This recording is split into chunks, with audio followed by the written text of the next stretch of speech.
अस्सलामुअलैकुम वरहमतुल्लाहि वबरकातुहू। King of all heroes king की गहरी नजर है हर फन है जो क्योंकि एक्टिंग हो, राइटिंग हो, सिंगिंग हो, but king is the extraordinary personality. King is extraordinary.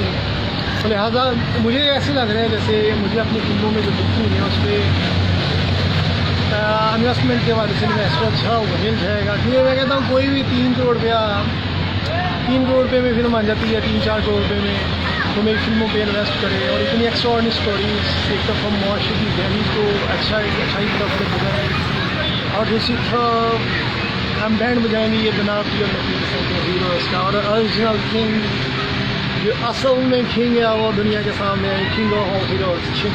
तो बच्चा सिंगर फर्स्ट अपने ही गाने फील्ड अप कर दूँगा अपनी फिल्म में। पल दो पल का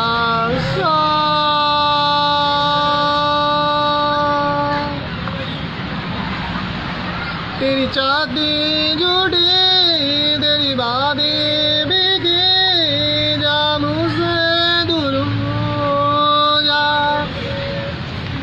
मेरी बेताबियाँ। अब मैं यूनिक किस्म का अब ऐसे शख्सियत का किरदार हीरो ने जाना चुल्लू पर ढूंढ रहा है और उस पर और जितनी भी हवस के पुजारी हैं, जितने बादल बरस गए हैं या जितनी मुआशरे को तबाह किया उनके नीचे थप्पड़ लगेगा। क्योंकि किंग ऑफ ऑल हीरो को चीज़ों को पहुँच रहेगा और बताएगा कि असल जो है वो फ़न की मेराज जो है वो मुआशरे में किरदारों को ज़िंदा करने में है। जो रिश्तों में आज फैमिली का निज़ाम ख़त्म हो गया है और जितने ये फ़न के पुजारी इश्क मशूक़ी की ये फिल्में बनाते हैं साले, इन्हीं की वजह से इनकी शादी कामयाब नहीं हो रही। और जितनी ज़्यादा एक्ट्रेसेस देखने कितनी की शादियाँ कामयाब हैं, वो कई तो बूढ़ी हो जाती है उनकी शादी की। क्यों? क्योंकि ऐसी औरतों को कोई पसंद नहीं करता। लिहाजा पॉजिटिविटी में पर वहाँ जाना चाहता हूँ। तो इसलिए मैं अब मेरा हर तरीके में हर काम मेरा यूनिक होता है। लिखने में इस तरह सोचता हूँ यकीनन यूनिक और एक्स्ट्राऑर्डिनरी, तो इसलिए मेरा सोचना भी यूनिक है। तो लिहाजा मेरी एक्टिंग भी यूनिक होगी क्योंकि मेरे फेस वैल्यू जो होती है कैम के आगे वो एक्स्ट्राऑर्डिनरी है। और देखा जाए तो मैं के वाले से जहाँ पे अपने आप को देखता हूँ तो लोग कहते हैं कॉमेडी करना बहुत मुश्किल है। मैं कहता हूँ कॉमेडी करना सबसे ज़्यादा आसान है। क्योंकि आप मैं देखिए मैं इनके खिलाफ जा रहा हूँ सालों के। क्यों? क्योंकि कॉमेडी में आप अगर ज़हनी तौर पे बैलेंस हैं, सेट आप हैं, तो आप कॉमेडी इसलिए एक्स्ट्राऑर्डिनरी कर सकते हैं क्योंकि इसमें कॉमेडी में आप किसी भी चीज़ को मौजू बना के मजाक शुरू कर देते हैं या उसमें ना ये वो आप कर सकते हैं।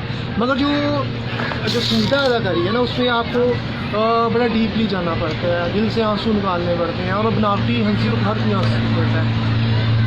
और मगर जो दिल से रोना है ना वो नहीं निकलता उसी वक्त तक जब आपके दिल में वो स्टोरी की गहराई नहीं होता कि वो दर्द महसूस है। अब एक्टिंग जो है वो देखिए जो आपकी रूटीन रोज़मर्रा ज़िंदगी में जो आप कर रहे होते हैं, हंसना, गुस्से में आना, जज्बाती होना, ये चीज़ें यही इसी पे ही बेसिक तो एक्टिंग होती है। मगर जो कैम के आगे जो स्टोरी की नोयत को महसूस करते हुए कैमरा फेस करने का फ़न जानता है, फिज़िकली अपीयरेंस ठीक है तो वो एक्ट अच्छा परफॉर्म कर सकता है। तो लिहाजा जितने भी आप देखें इंडिया के नखट्टू हीरो हैं वो वही एक्टिंग कर रहे होते हैं जो उनकी रोज़मर्रा ज़िंदगी में नज़र आती है और वो अपनी रोज़मर्रा ज़िंदगी से बाहर नहीं निकले। उनके प्रोड्यूसर को मैं एक्स्ट्राऑर्डिनरी टच दूँगा इस वाले से बात करते हुए कि उन्होंने वो जहाँ भाप लेते हैं कि उनके किरदार की करने के काबिल है कि नहीं है। मगर एक बात है कि प्रोडक्शन के हवाले से उर्तुल गाज़ी के हवाले से मैं देखूँ तो आज तक कोई ऐसी स्टोरी मुझे नज़र नहीं आई जो उर्तुल गाज़ी के मुकाबले में इतनी अच्छी डायरेक्शन कर सके और प्रोडक्शन कर सके। क्यों? क्योंकि हीरो का किरदार तो हर जगह पे होता ही होता है, मगर उसमें जो मुलाजमीन का किरदार है, जो आम से लोगों का किरदार है, उनकी किरदार में भी को भी इस कदर पावरफुल दिखाया गया है, इस कदर बेहतरीन दिखाया गया है कि पता चलता है कि इस पर बहुत मेहनत हुई है। और स्क्रिप्ट राइटर ने जितने अच्छे अंदाज से हर एक की हदूद का तयन किया है, ऊपर से डायरेक्टर जो है, ऊपर से कैमरे का जो फोकस किया गया है, कैमरे का इस्तेमाल बहुत ज़बरदस्त मुझे नज़र आया। उधर एक्ट भी बहुत अच्छा हर एक ने किया, और लिहाजा उसमें ये नहीं है कि हीरो है या विलन ही विलन है और दूसरे किरदार बस बनावटी से वो ऐसी स्पोर्टिंग में, नहीं, ऐसा नहीं है। हर किरदार ने एक बेहतरीन अंदाज से एक्ट परफॉर्म किया। और जो स्क्रिप्ट राइटिंग है, हालांकि वो स्टोरी तो बहुत पुरानी थी वो, मगर जो नकूश तराशी और जो उसने महसूस किया, यकीनन उसमें उस शख्सियत में भी वो गहराई थी कि जो इतनी पुरानी कहानी को अपने जज्बात और एहसासात को महसूस करते हुए लफ्ज़ तहरीक पे लेके है। तो लिहाजा मैं कहता हूँ इससे बड़ी प्रोडक्शन मैंने नहीं देखी जो हर लिहाज से फर्क। मगर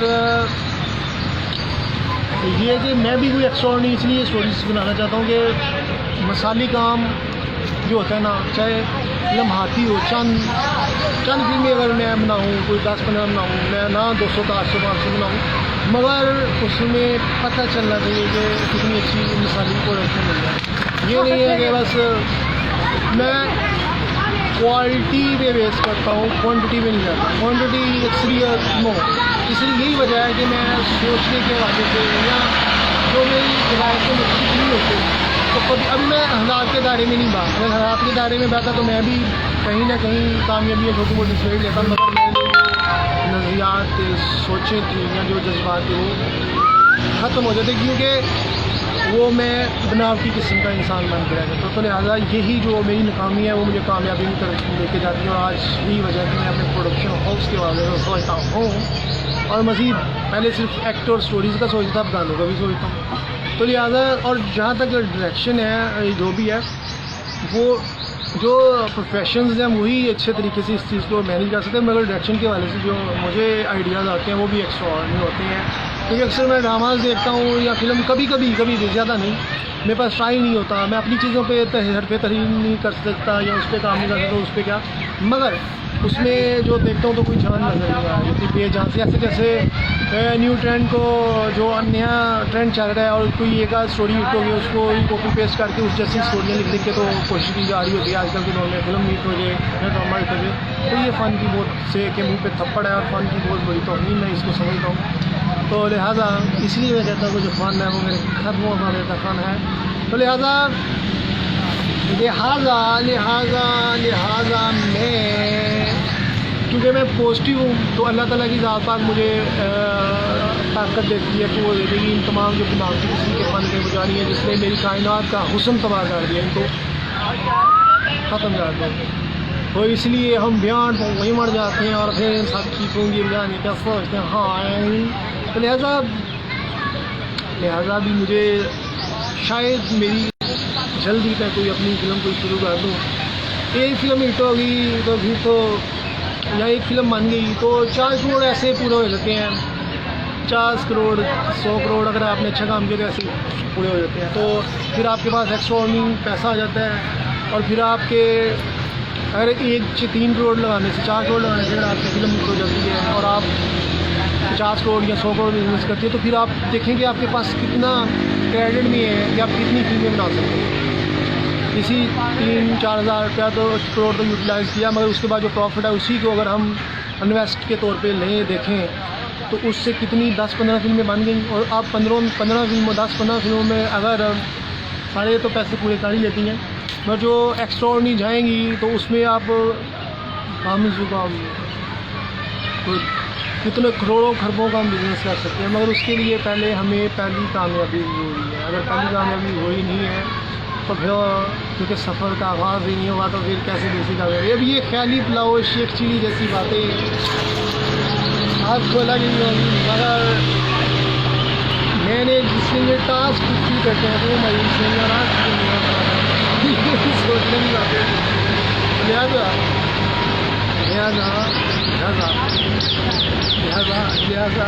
मैं कभी भी मायूस नहीं होता। तो इंशाल्लाह देखते हैं कब मेरे लिए टास्क पूरा होता है। और हम फन के पुजारियों की बैंड बजाते हैं।